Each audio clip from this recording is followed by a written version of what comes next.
What's happening, people? Welcome back to the Copy Connection podcast. I'm your host, Chris Bailey, and this is episode 1 of our new series where we're breaking down the principles of entrepreneurship and innovation. Built around the T-level qualification, but delivered in real-world, straight-talking terms for anyone in construction, the trades, or trying to build a business from the ground up. Now, whether you're a spark, plumber, or an apprentice who thinks, I've got a better way of doing this one is for you. Today, we are diving into how to turn an idea into a product or service that actually works. Something viable, valuable, and that is actually needed. On-site opportunities are all around you. So let's kick it off. Everyone thinking you need a great, groundbreaking idea to be an entrepreneur. But the truth is, most successful businesses just solve a problem really well. Think about your work day. What's something that always goes wrong? A tool that's unreliable, a bit of a job that takes too long, something that keeps failing inspections and causing delays. That's where your opportunity is. Let's say you're on a job and your team wastes time setting up temporary lighting. You could design a faster plug-and-play system, or maybe your crew spend hours on paperwork for toolbox talks. Boom, you've got an app idea. You don't need to reinvent the wheel, you just make it roll better.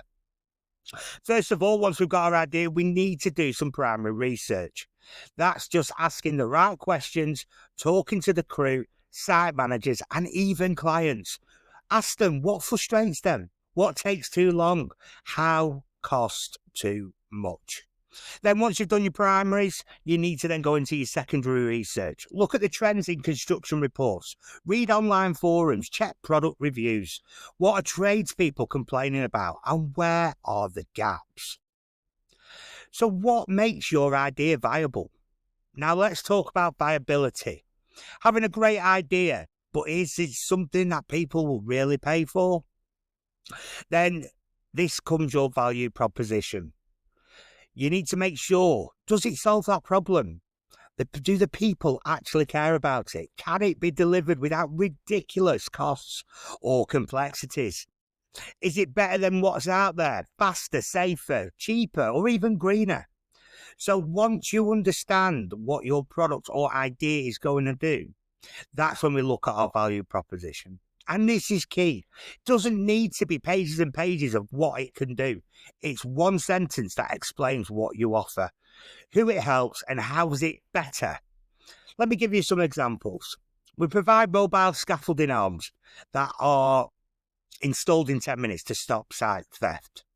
We can run CPD, energy compliance training for small businesses with no office staff.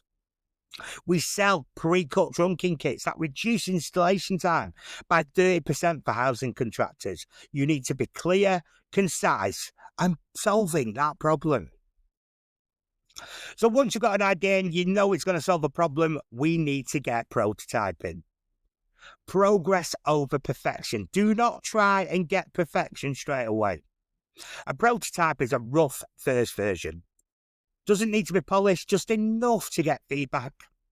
In the construction, this could be a cardboard or 3D printed mock-up of a tool or clamp, a clickable walkthrough of an app idea, a trial run of a service for one small contractor. Then take it straight to the people in the field. Ask the crew to try it, shadow them using it, ask what's awkward, what's slick, what would you use again? Because real feedback beats theory every single time. Once you've got your feedback and you've got your version, you're then going to start to use Agile development. So let's break down Agile development. It's how you stay flexible and build things that actually work. Agile means in short bursts. We call them sprints. So in each sprint, you build a small feature or version of your product. Then test it. Gather the feedback and then improve from your feedback. Why is this great for construction or trades? Because sites change constantly. What works on a housing job might flop on a commercial building. You'll spot issues faster and fix them before they become expensive mistakes. Say you're developing a new app for logging daily site checks. With Agile, you'd start with one feature, like uploading photos. Test it with a site manager for a week. You get their feedback.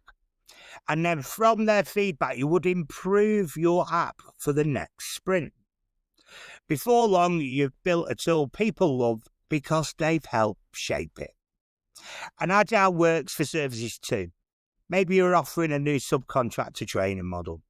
Test it on site, refine it, then roll it out wider. Real talk, it is okay to start small. So the final word, you don't need a big budget or a team of developers to start. Some of the best products started with cardboard spreadsheets and WhatsApp groups. Start with one site, one customer, one prototype. Remember, solve a real problem. Build something simple and get feedback from real people. Then improve, improve, improve. This is entrepreneurship, especially in the trades. Okay, so that's a wrap on episode 1. We've talked about finding real opportunities, shaping a product or service that actually makes sense, and using prototyping and agile development to move forward fast without wasting time or money. In the next episode, we're going to talk about the money, how to raise it, how to manage it, and how not to burn through it in your first 6 months. Make sure you've subscribed so you don't miss it. Share the episode with a mate who's got ideas. And if you're serious about building something real, let's do it together. This is the Copper Connection podcast, where ideas meet action. Don't forget, you can head over to the Copper Connection podcast.store, where you can get access to our podcast, all the merchandise that we've created to go along with the podcast, and the way you could support us delivering more. You can subscribe with Spotify and YouTube from our store channel. So head over, have a look, even grab yourself something. Thank you.